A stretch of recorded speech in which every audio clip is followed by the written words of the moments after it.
Hi, today I'm gonna show you how to do a fermentation cabbage, or we call it sauerkraut. It's so traditional and easy way to ferment it by doing the we call that sauerkraut kind of. So for this recipe we just need cabbage. You can use all type of cabbage, flat cabbage, curly cabbage, green cabbage, or any kind of. For this recipe, because I grow some of flat cabbage like this, so I'm gonna use this. And pickling salt or non-iodized salt, and the crock pot. I'm not sure what you call this. I call this a stoneware sauerkraut kind of. But if you don't have this, you can just use a normal jar with the airlock lid for this. This is for just like a really small batch of fermentation. Today I'm gonna do about 10-pound kind of cabbage to do sauerkraut. That's why I need a big one like this. So the question is, why we do fermentation? Why we don't just chop the vegetables, freeze it, or boil it and then keep in the freezer? It's about the research found that in our body we have type of a good bacteria and bad bacteria, so we need to have like a balance for percentage for the bacteria inside our body. And the research said some research said you need to have at least 85% of good bacteria in your body, in your stomach, and the rest is for the bad bacteria in your cell and in your stomach. And they said the fermentation is really keep that balance, good bacteria in bad bacteria. And the other thing is, this is how the long version of how people long time ago stored the food. They do fermentation, so this is not new, and this is the old way kind of.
Time to put the salt for this, and the percentage for sauerkraut salt.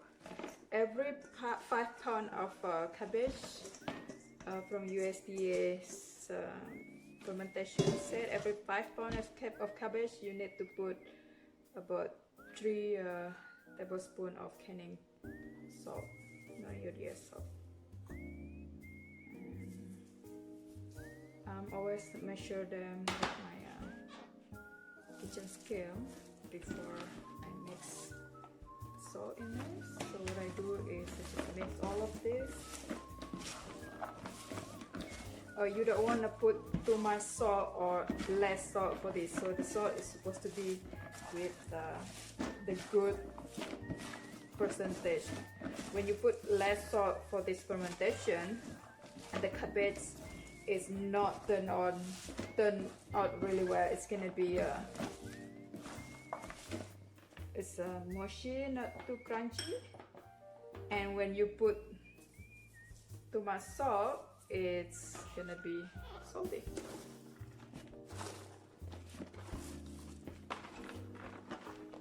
So I measure them, weigh them. For 5 pounds, and then put 2 tablespoons of salt.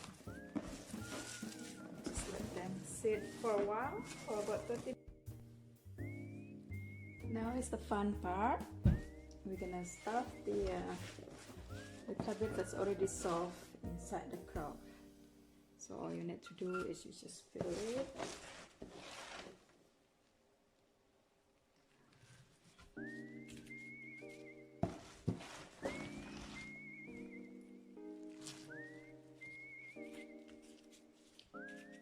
And you just put it down and press.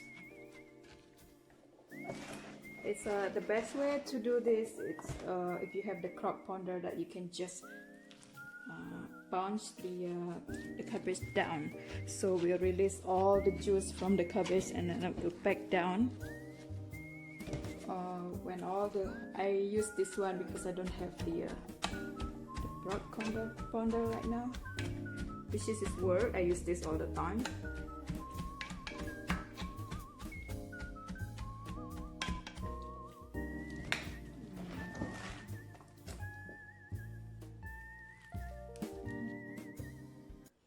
So now I'm done with filling all the cabbage inside the crock. What I'm gonna do next is I have saved some of this other cabbage to put on the very top of the filling. What I'm gonna do, I just fold it and then put on the top and make sure everything on the side is clean.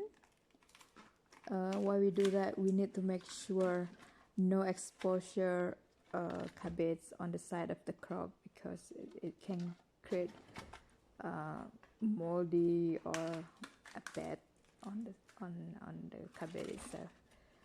So I just layer them and then put the stoneweg on the top, and we'll push down all of this and then simmer in the liquid. So as you can see now, my crock is filled.